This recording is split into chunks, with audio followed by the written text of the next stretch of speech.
Hi guys, and welcome to the channel. My name is Sam Evans and you're watching the Electric Singularity. If you're new, welcome. If you're not, great to have you back. Remember to subscribe to the channel to get all of our videos. Now, China is teaching the rest of the world a lesson about electric cars. Michael Schumann reports for The Atlantic. Beijing's push to build an entire industry from scratch helps inform how the White House in the United States should proceed into the future. I'm going to share with you this article because I think it's extremely important, but I'll leave a link to the article in the description below. So if you'd prefer to read it, or if you'd like to see where it came from, you can do so. Now, would you drive an electric sedan with a single charge range of more than 400 miles and automated driving functions, one that costs less than a Tesla Model 3, and at least according to the manufacturer, can pull off a 2,000-mile road trip along chaotic highways, during which the person behind the wheel needed to steer only about once every 60 miles? Those are the advertised specs of the P7, the sleek new model launched last year by China's hot startup, Xpeng. The Chinese government would certainly be pleased if you did. Another important feature of Xpeng cars is simple state support. In the past year, the company has signed deals with investment funds linked to the city of Guangzhou, Xpeng's hometown, and the surrounding province, Guangdong, worth $700 million. Xpeng has also gotten preferential terms on land, low-interest loans, and tax breaks and state subsidies that have helped it reduce the P7's showroom price. The government is actually a lot more open to allow some of the innovative ideas of businesses to push forward with their research and test their technologies, Brian Gu, Xpeng's vice chairman, told the writer. That's exactly what worries Washington. Fueled by government largesse, China's electric vehicle sector has raced ahead of America's, sparking fears that the United States has fallen dangerously behind its chief rival in a crucial future industry. China's state capitalism, Beijing prefers socialism with Chinese characteristics, is writing the rules of how countries and companies compete in the global economy. All governments place their thumb on the scale to favor homegrown firms. Recall the Obama administration's bailout of General Motors. But China bends entire markets to a degree unimaginable in the more laissez-faire US.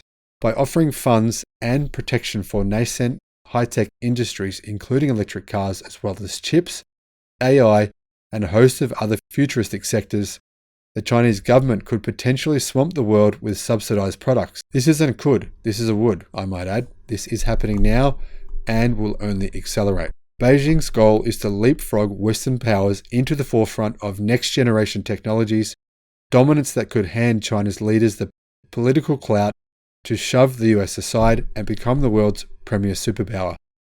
In the process, they would pulverize a key tenet of the American worldview, that free markets and free people are inseparable and the sole route to national success, and thus legitimize Beijing's illiberal policies and practices. The contest over electric cars is therefore a proxy war between the West and China, between their economic models and their political ideologies. This challenge from China has convinced some US policymakers that the business of America can't just be business. During her 2020 presidential campaign, Senator Elizabeth Warren suggested harnessing government resources to aid targeted industries based on a China-style national plan.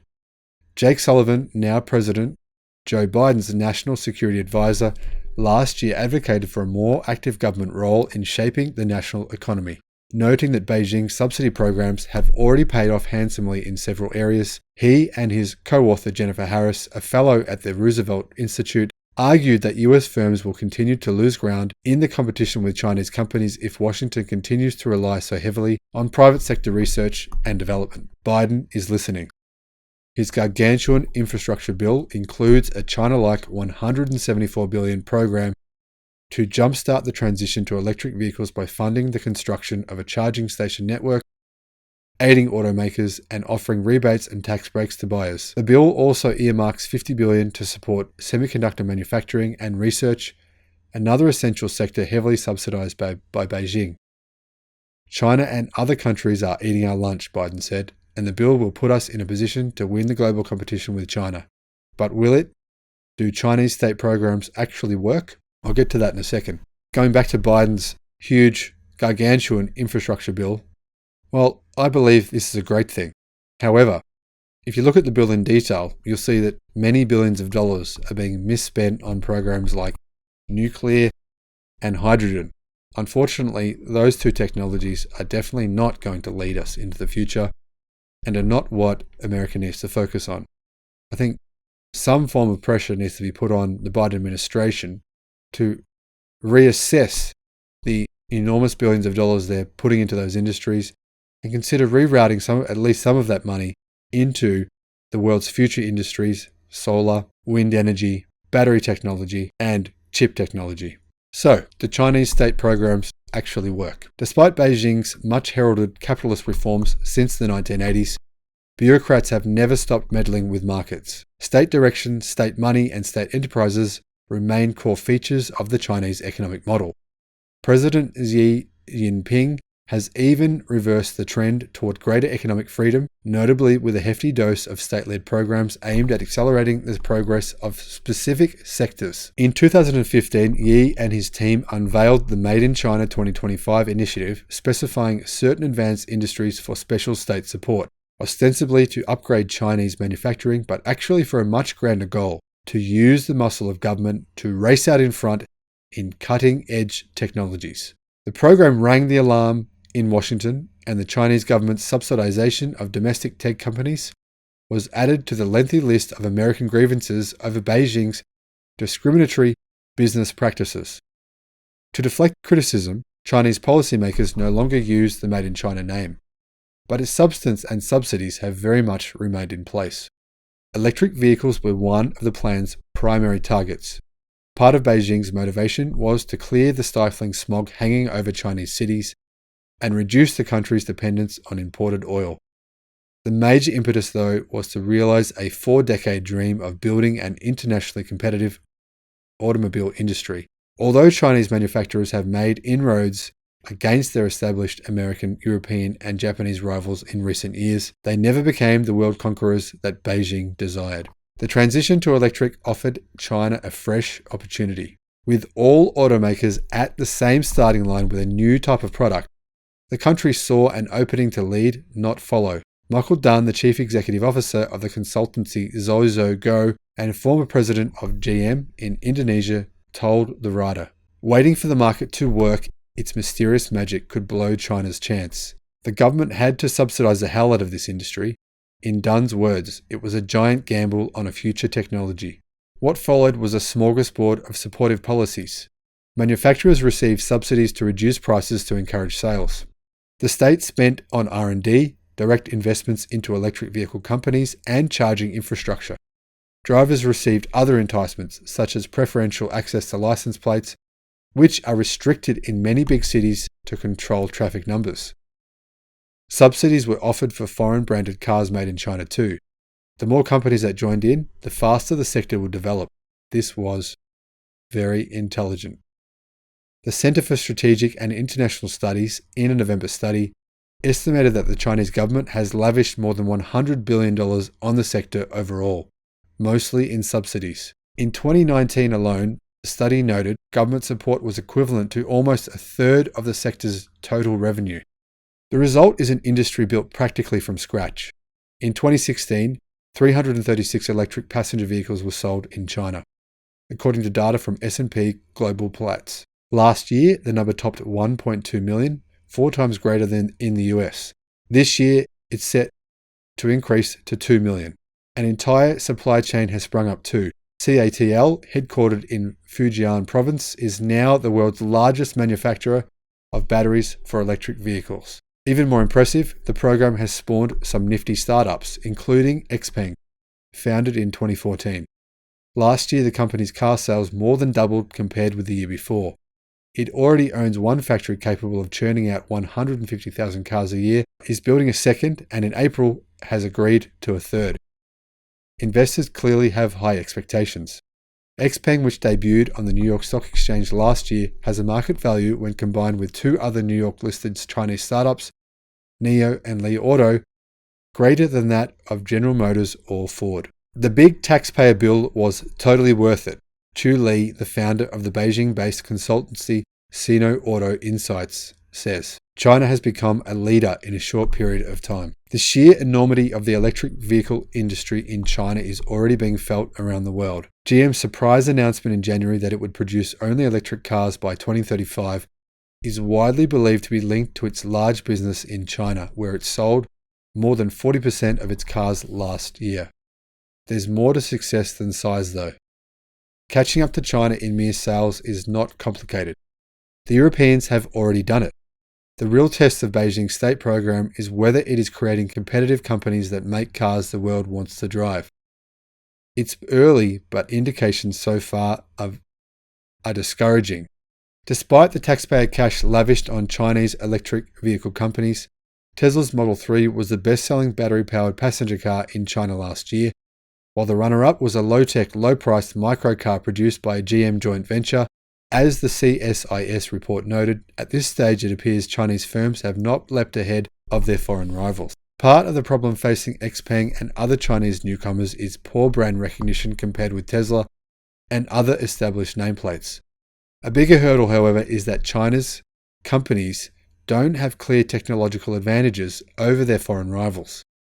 Xpeng is considered one of China's most advanced outfits, with its well-engineered and good-looking cars. But as Sino Auto's Li told me, the company is still a ways away from Tesla's capabilities, from a technology and software standpoint. Tesla founder Elon Musk accused Xpeng of stealing his technology, a charge the company denies. However, I think it's pretty clear they did actually do so. If Xpeng is facing an uphill climb, imagine the challenge for other businesses. And there are a lot of them. In a way, Beijing's industrial policies were too successful, attracting more players, 119 by SCIC's count, than even the giant Chinese market can possibly sustain. Yet more keep joining the race anyway. The cell phone maker Xiaomi plans to enter the sector with a $10 billion investment. In a more market-oriented economy, the inevitable consequence would be a loss-inducing shakeout, with many companies shut down or absorbed. In China, though, state-led development may do more harm than good. Each provincial or city government wants its own piece of the EV action and is willing to pay for it. That could prevent weak or financially troubled entrants from failing.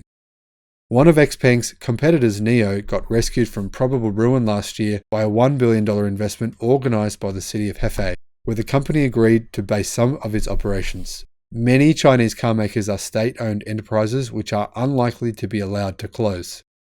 The result could be a kaleidoscope of small players fighting it out with one another, and usually better equipped foreign brands for slivers of market share. In theory, Beijing's coddling should allow Chinese firms to gain scale and gorge on profits at home, which they can then leverage to attack foreign markets. This strategy launched the telecom giant Highway to the world. But in practice, once China's electric car companies venture away, they lose their government protections and have to compete based on their brand, technology services, and marketing, all areas in which they possess no special advantages. Persuading the Chinese to drive a P7 over a Model 3 is difficult enough. Wooing Americans, Europeans, and others will be even harder. Rather than a cutting-edge new export industry overrunning the old-timers of the West, the Chinese electric vehicle sector could become an industrial island. Companies and brands would hold great influence at home, but marginal sway in major international markets. What all of this means is that government intervention can be supportive but not decisive. In China's case, its industrial policies help create conditions for the sector to thrive, but they can't on their own generate the innovation that leads to ultimate commercial success.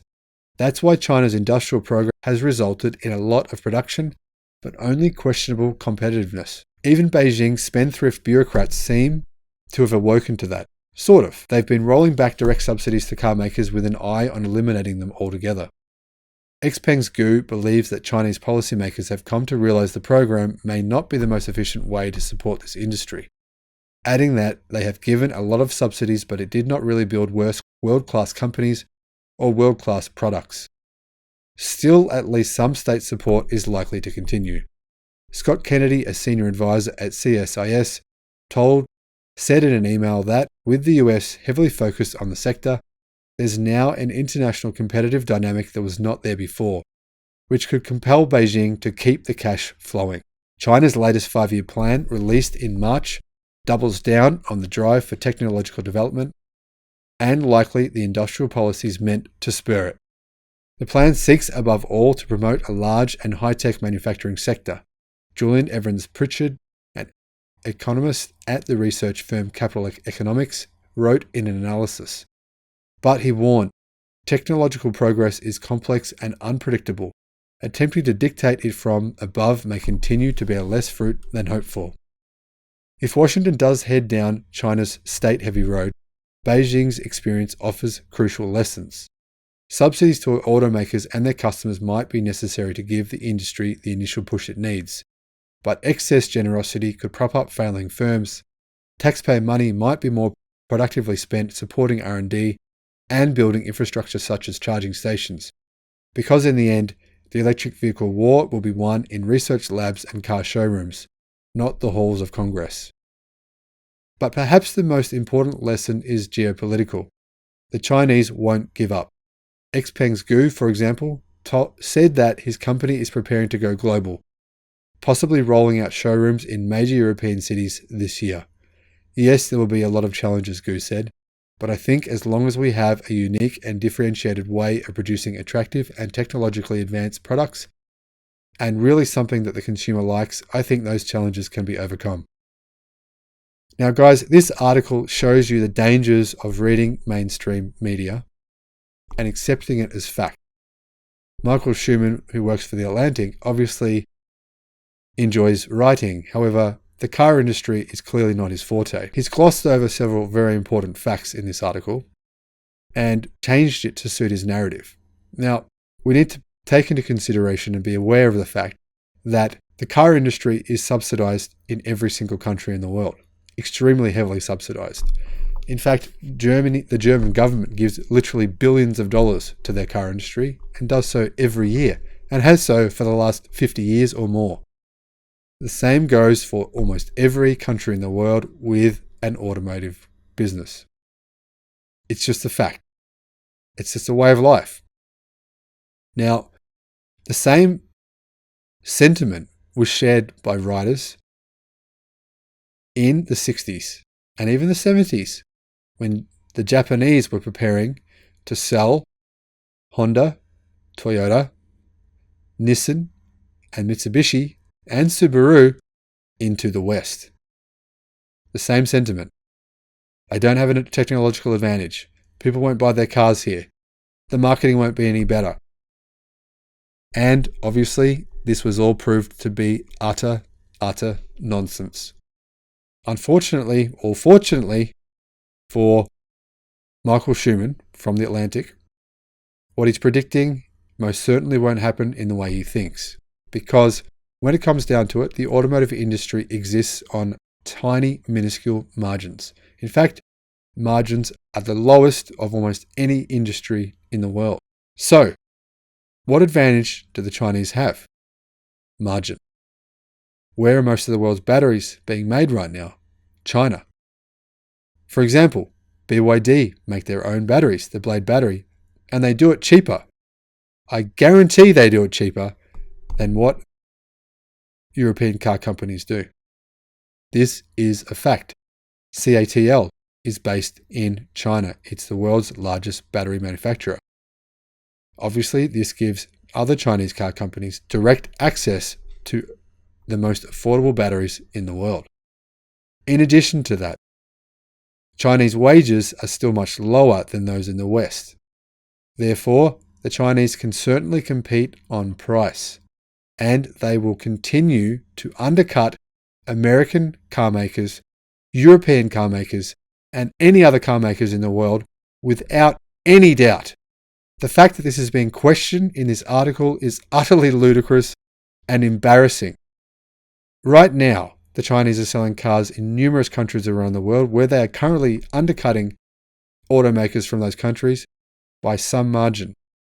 Those margins will continue, and Chinese cars are being accepted into those markets right as I speak. As I film this video, Chinese car sales are increasing by a huge magnitude of sales worldwide. They will continue to do so because when it comes down to making an EV, price is crucial. We've seen the MG EV sell extremely well outside of China, even though MG is considered a rubbish brand in Australia, a rubbish brand in the UK. It's known for its unreliability, for going bankrupt, for being bought out by a Chinese company. None of those things are considered positive marketing tools, and yet somehow MG is managing to rocket up the sales charts. Why? One reason: price. Price matters. The Chinese are coming. I guarantee it. It's going to happen whether you like it or not. Just prepare for it. My recommendation is, if you're a government with a car company, you have no choice other than to subsidize that car company if you want to compete globally. Guys, thanks for watching. I hope you've enjoyed this video, and I'll see you on the next one. Bye-bye.